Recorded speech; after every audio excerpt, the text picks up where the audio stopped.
2024 को प्रातः श्री राजेंद्र रावत ने 112 और थाने पर सूचना दिया कि उनकी पुत्री कुमारी पूनम रावत उम्र लगभग 28 वर्ष, इनका शव घर से लगभग 300-400 मीटर दूरी पर सड़क के किनारे मिला है। इस सूचना पर पुलिस ने मौके पर पहुंचकर कार्रवाई शुरू की और चूंकि ये महिला अपराध से संबंधित प्रकरण था,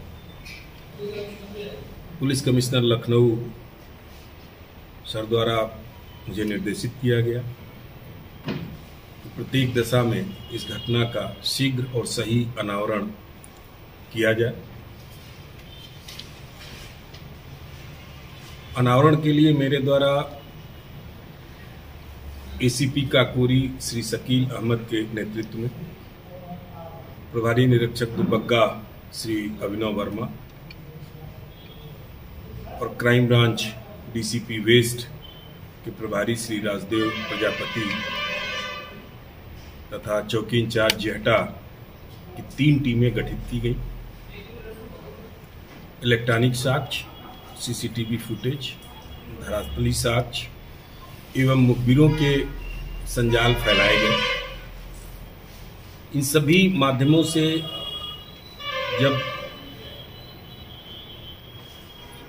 साक्ष्य इकट्ठा किया गया तो प्रारंभ में जो अभियोग पंजीकृत कराया गया था वादी द्वारा, उसमें शक के आधार पर पूर्व विवाद दोनों लोगों में था। अपने पड़ोसी सुबेश को और उनके परिवारजनों को नामजद किया था।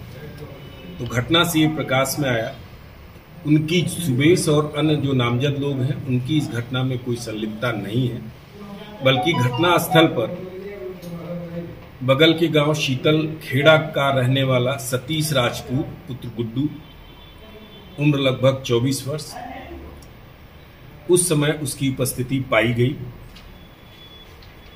उसको हिरासत में लेकर जब पूछताछ किया गया तो अभियुक्त ने बताया कि इसका और मृतका का आपस में प्रेम संबंध था और ये विवाह करना चाहता था। कुछ वर्षों से मृतका इससे बात कम कर रही थी। शक के आधार पर रात में अक्सर छुप के वो देखा करता था कि कहीं जा तो नहीं रही है। दुर्भाग्यवश उस दिन रात में वो मृतका अपने घर से निकली और रास्ते में इसके द्वारा पकड़ लिया गया और उससे बार बार पूछा जाने लगा।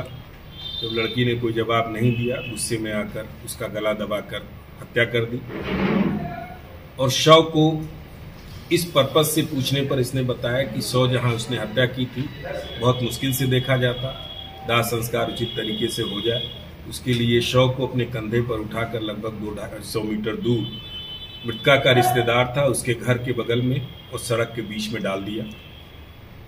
आज प्रातः इसकी गिरफ्तारी की गई है।